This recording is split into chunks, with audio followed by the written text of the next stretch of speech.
Nice day to do some smoking here, San Antonio. On the pit today, we got beef dino ribs. Now these sons of bitches are predominantly found in Texas. You can go to your local butcher or meat monger and request them, but more info later. Starting the fire now, doing a half a chimney with my charcoal, getting that going. Then we're gonna lay down a combo of mesquite and some hickory. Be more heavy on the hickory today because mesquite is pretty strong wood. So just kind of experimenting here. I do like mesquite though, so stay tuned.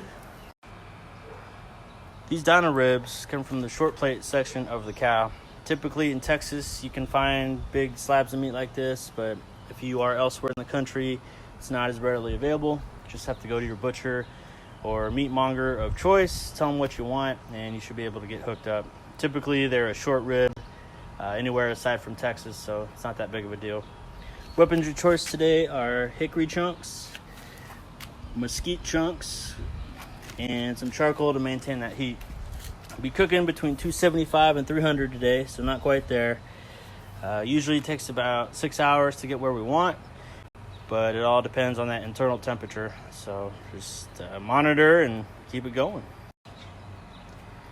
On the meat today, we've got SPG, salt, pepper, garlic, some paprika, and some other spices to really bring out the nice color we want to see. You can use a mustard binder. I did. Some people don't for beef. I just like the taste that mustard gives off, and it really allows that rub to adhere to the meat and then permeate through and creates a nice flavor profile. So while we wait, about to grab a beer, crack open for the day. All right, time to put some wood on. Not gonna go crazy here. Just gonna do one of hickory and one of mesquite. And just set it anywhere. I lied. I'm gonna need to move it over a little bit. I like to create kind of a teepee setup when I do my fires. Just allows it to cook a little better. And then when you add new logs on, it's easier to maintain. Hardest part of cooking on this stick smoker is maintaining the fire. It's truly a labor of love, so unless you have the patience, I would recommend getting a pellet smoker, which I view as cheating. It's kind of like a microwave, but still does the same thing, just not as good taste-wise. Sitting about 276 on the dial, right where I want to be. Aside from changing out logs for the firebox, not really gonna want to look at it too much here, because if you're looking, you ain't cooking. Have a water pan down, like I've referenced before, allows it to keep a nice humidity in there and really break down the meat a little better. Also going to be wrapping at about the 3-hour mark. By that point, we'll have enough smoke on there, and we're going to do what you call a Texas cheat, where you put tinfoil or butcher paper around the meat.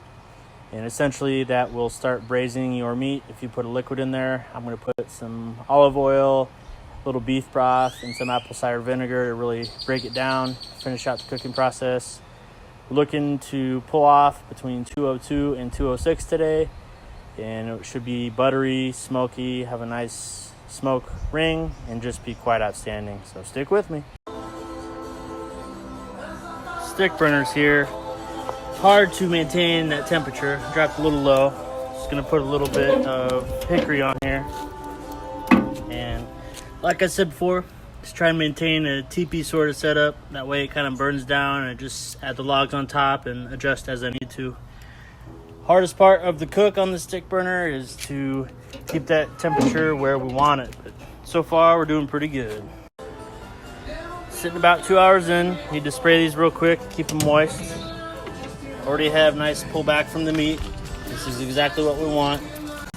Oh, that's looking good. I also spray a little bit in my water pan. Need to fill it up a little bit more, but keeps it humid and keeps our meat tasting real good. About to pull these off and wrap them. Sitting about 273. Smoke's coming good and hot still. Those are looking real good. About 2-3 more hours, we'll be eating. Fire is creeping down to 285. I want to get it back up to 300. So, as you can see, it had a nice bit of coals here. I have those charcoals on standby for when the fire dies down and kind of gets a little ashy. It's kind of hard to build it back up, so periodically I'll throw 1 or 2 on the fire, keep that baby rolling just how I want it. At this point in the cook, it's all about maintaining, so fire's going great. Meat's good. Got another hour and a half before I check it. Be about 5 hours at that point. See how that internal looks, and we will go from there. Went to check the temperature, and we're done. So what I did was put it in the styrofoam cooler for about 45 minutes. It's good and cooled off, at least enough to cut. Looks like we lost the bone in the process. Good pullback with the meat from the bone there. And next step, we're gonna cut into it. So my first time doing these dino ribs, and I think I did dynamite. Ooh yeah, nice and moist, great smoke ring. Probably could have let it sit another 15 minutes, even up to 2 hours in there, but we just can't wait. Oh yeah.